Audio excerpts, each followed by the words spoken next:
the ridiculousness of the NHL lockout has got me into a little bit of a frenzy to where I just want to kind of get on here and rant a tad bit. Um, First things first, I know major sports organizations think they have to go through this. They, of course, think this is just part of going through the motions. We've got to make sure these contracts are proper and shit like that. I get that. The NFL had one. We missed a couple of weeks of training camp. The NBA had one. We missed, 16 games of the regular season for each team. The NHL is now having one. The difference between me getting mad about the NFL one, the NBA one, the NHL one, is the NHL one happened 8 seasons ago. The last time the collective bargaining agreement was signed by both sides, where they both came to an agreement 8 seasons ago. They had a lockout that lasted the entire season and lost a ton of fans for the National Hockey League, which didn't necessarily have a ton of fans to begin with. I'm a hockey fan, but not everyone has a hockey fan. Not everyone cares about hockey. Not everyone's going to even. People are probably don't even know there's a lockout going on right now because they just don't care about hockey, and that's fine. But there are a select few of us who are diehard fans and who have. I'm not going to say I'm a diehard fan, but I'm a pretty big fan of hockey, and there are a select few that will stay regardless. But there are fans like me who really got big into hockey the last few years. After the first lockout, we kind of got drawn back into hockey, and hockey kind of started becoming a big deal again. And I remember the NHL playoffs were huge, were a great success all over CBS and NBC and whoever else fuck played them. I don't know exactly who played them. It was one of them. I think it was NBC actually, NBC Sports Network, which used to be Versus or whatever. I could be totally wrong on all of this, but back to the point I'm trying to make. The NHL, they had the lockout in 2004-2005, lost the entire season. They've just now started to get these people back, the people that used to watch the game, a little bit, not a ton. They weren't diehard fans, but used to watch the game, and they got turned off by the lockout, and they finally slowly crawled back into being an NHL fan again, being a hockey fan again. And they got these new fans into it, the new rules, allowing for how much high-scoring game, much more entertaining games. I'm not gonna lie, the games are a lot more entertaining now than they were 10 years ago. If you haven't watched hockey in a while, the games have gotten a lot more entertaining. They've been a lot more high-scoring. That's always more fun for the fans in general. They've got all this stuff fixed out. They started to become, a pretty good thing to watch. The NHL was a pretty good organization to follow, a good major sports organization. Obviously, it's one of the top 4 sports organizations in, the U.S. And last year, with the NBA going on lockout, I think if they would have done more advertising, it could have became the 3rd biggest sporting organization in the U.S. I think they could have leapfrogged the NBA during the NBA's lockout, which lasted 16 games, which lasted into the regular season. I think that was their chance to strike and try to, get a foothold on things, because the NBA and the NHL happen at the same time. You can watch both sports. You can be a fan of both sports and watch both sports at the same time. They both happen. Their seasons run kind of continuously with each other. And I think that was a big plus for the NHL. They had hockey on while the NBA wasn't going on. They could have used that. Now they just become the laughing stock all over again. Now they become the sport you laugh at, and you're like, really, another lockout. I think it's the 3rd in 20 years. It's the 2nd in 8 years.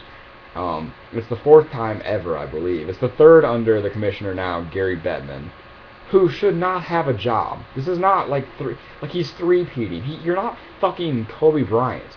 You're fucking the NHL commissioner. You shouldn't be going for a 3rd lockout. You shouldn't be happy with yourself over causing another lockout, because the owners seem to need more money. This is billionaires fighting millionaires.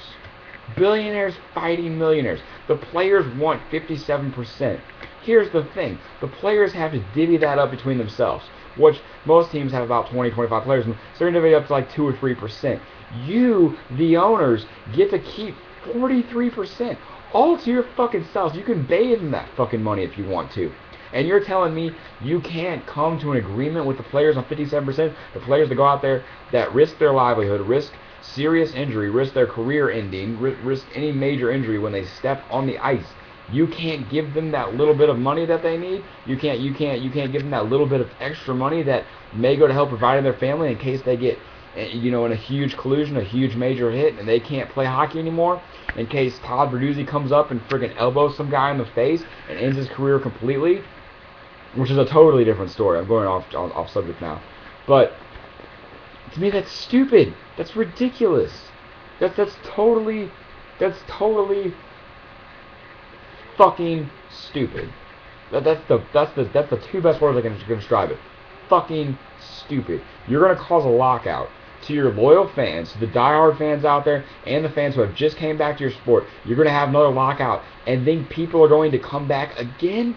Let me tell you something. They're not going to. They're not going to come back after this time.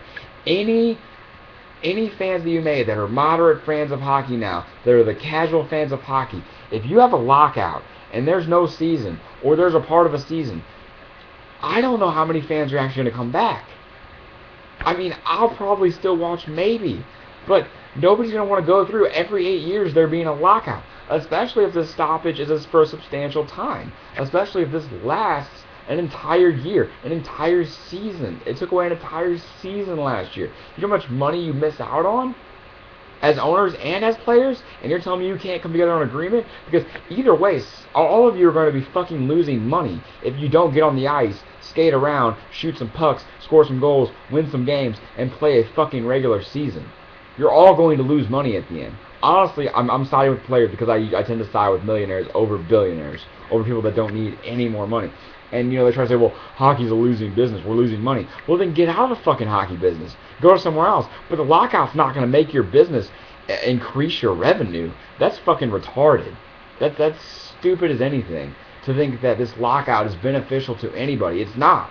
And all of you players and coaches, and not coaches, but players and owners that are saying, oh, well, we need to stand strong. No, somebody needs to quit being a little bitch, get together, and decide on something that both sides can agree on for a long term, not for 8 years, for an even longer term than that, because you guys don't seem to understand how to run an organization. You're running hockey into the ground right now. It's become the laughing stock of major sports because there's friggin' lockouts all the time, and you're already the fourth, biggest sport in the U.S., which means you're underneath the top 3 by a pretty substantial margin. This is not increasing your chances of ever moving up. This is not increasing your chances of ever making more money as an owner. The players, like I said, Mike Modano, I think he said, lost $7 million the year it was locked out. The players are going to lose that type of money too, at least the top ones. I mean, Mike Modano is one of the best American players of all time. Something not everyone's gonna lose $7 million, but they're gonna lose money like this. And then Ovechkin's saying, and believe me, I love Alexander Ovechkin. He's one of my favorite players in the entire game. Saying that players are gonna stay in the KHL. No, fuck that. You're not gonna stay in the KHL. Don't use any excuse. Get together, sign an agreement, fix hockey, fix this whole entire mess you've started. Get hockey started on time. Make everyone happy, and we'll all try to pretend like this never ever happened.